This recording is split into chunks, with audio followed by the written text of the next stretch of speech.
Le pape François a écrit l'introduction du dernier livre de James Martin sur Lazare.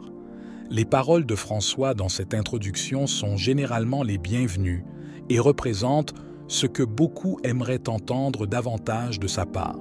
Il enseigne l'incarnation et la résurrection de Lazare comme des événements réels, un type d'enseignement qu'il serait souhaitable d'entendre plus souvent, réduisant plutôt les discussions matérialistes et profanes. Cependant, cela peut être considéré comme l'une des pires mentions qu'il ait jamais données à James Martin. Je vais montrer que ce n'est pas la première fois que cela se produit et pourquoi le contenu de ce livre est, selon certains, mauvais. Il est utile de rappeler ce que signifie le mot « approbation ». Cela peut sembler trivial en 2024 de devoir définir un terme aussi courant, mais voici ce que cela signifie. Il s'agit d'une forme de soutien ou d'approbation publique. Des approbations sont accordées aux politiciens et aux produits. Si vous approuvez quelque chose, vous dites essentiellement « j'approuve cette personne » ou « ce produit ». Les célébrités soutiennent les politiciens si elles pensent que nous devrions voter pour eux, et elles font de même pour les produits présentés dans les publicités. Quand quelqu'un met son nom ou sa renommée derrière quelque chose, il l'approuve et lui donne son approbation. Cela s'applique également aux chèques. Lorsque vous en signez un, vous l'endossez. Je sais que ce sont des bases, mais il est important de commencer ici car le contenu de l'introduction de ce livre est si trivial qu'il ne vaut même pas la peine d'être lu ici. Mais ici, je vais vous montrer brièvement de quoi il s'agit, juste pour vous donner une idée. Dans son introduction, le pape François explique que James Martin est l'auteur de nombreux livres qu'il connaît et apprécie. Il exprime sa gratitude pour ce nouveau texte consacré à ce qu'il appelle « le plus grand miracle de Jésus ». Il décrit comment Martin contribue à donner vie au texte biblique.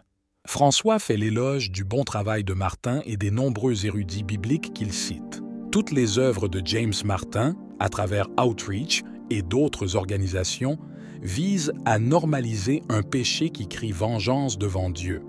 C'est le modernisme de la pire espèce, la négation du péché et la réduction de la foi à une expérience personnelle et matérialiste des croyants.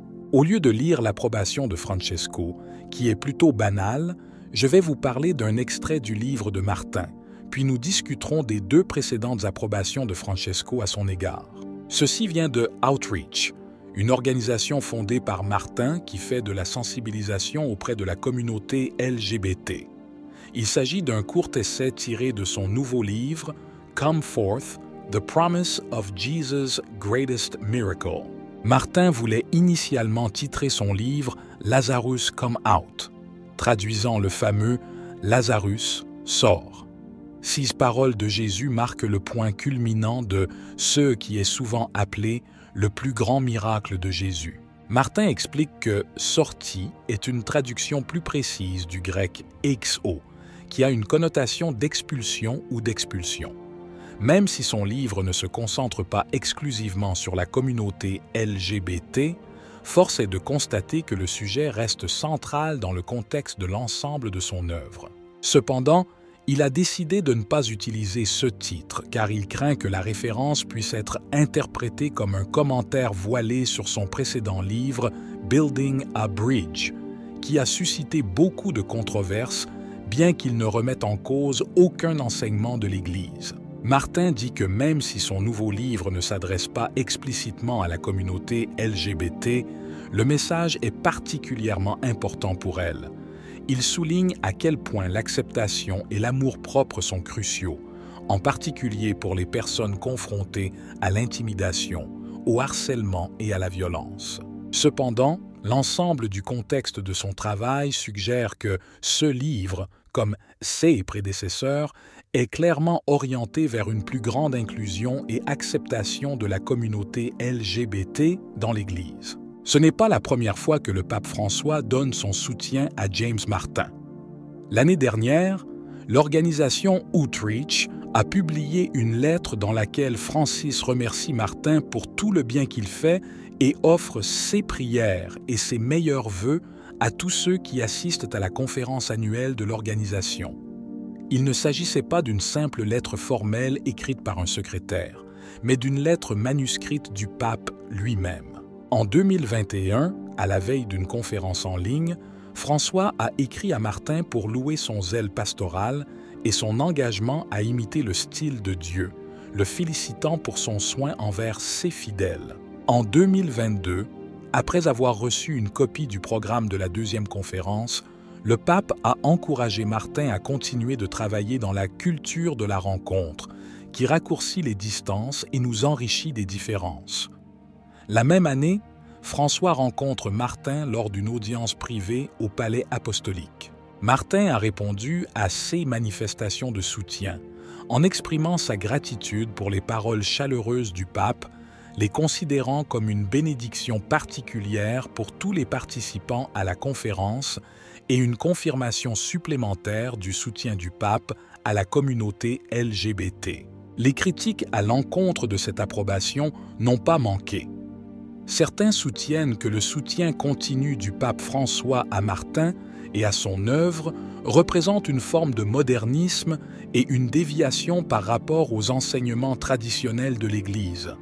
Certains craignent que ces positions ne conduisent à une normalisation de comportements contraires à la doctrine catholique.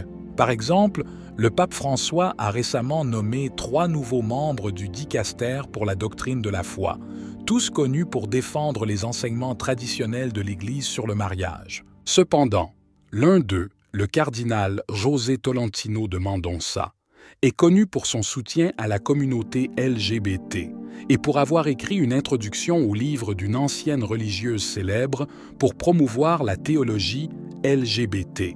Ces faits démontrent à quel point les positions du pape François peuvent être considérées comme ambivalentes et source de division au sein de l'Église, alimentant le débat sur la direction que devrait prendre l'Église à l'avenir.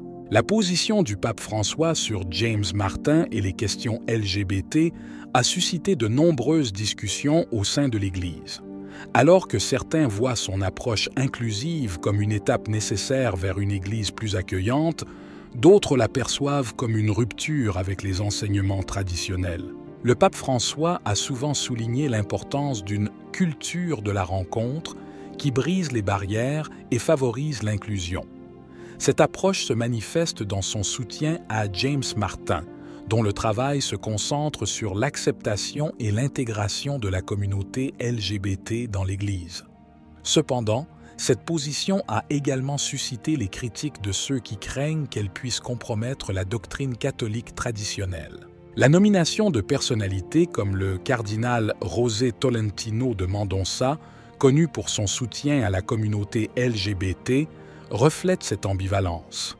Bien qu'ils défendent les enseignements traditionnels sur la moralité et le mariage, leur association avec les mouvements d'inclusion LGBT met en évidence une tension au sein de l'Église sur la manière d'aborder ces questions. Il est important de se rappeler qu'une approbation n'est pas seulement une approbation d'un livre, mais également une approbation de la personne et du travail global de l'auteur.